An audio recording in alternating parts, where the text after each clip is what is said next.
ජාතික ජනබලවේගයේ මේ අපේ ගම්පදිස්ත්‍රික්ක විධායක කමිටු සමාජිකයෙක්.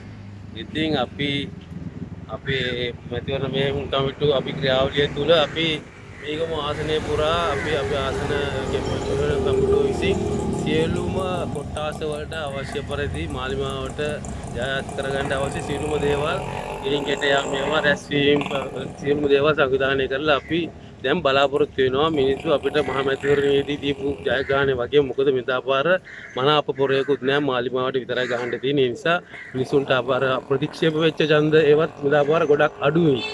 ඒවත් අඩු වෙලා ඒ ගොඩක් අපිට සෑහෙන මේ ගොඩට එකතු වෙලා ඊයේ සැරේට වඩා මම හිතන්නේ 70ක වගේ ප්‍රතිශතයකින් මෙදාපාර අපිට දිනන්න පුළුවන් කියලා අපි විශ්වාස කරන මාලිමාව.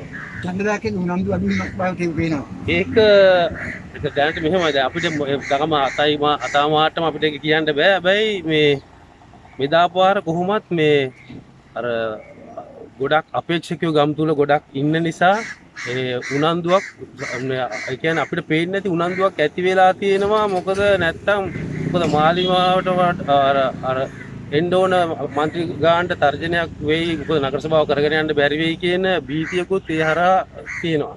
ඒ නිසාම මේ මාලිමාවට ඡන්ද දීපු අය නැවත බලන්න ඔයගලන්ට බලන්න පුළුවන් දවල් වෙනකොට සෙනඟ කොහොමද මෙතෙන්ට ඇදෙන්නේ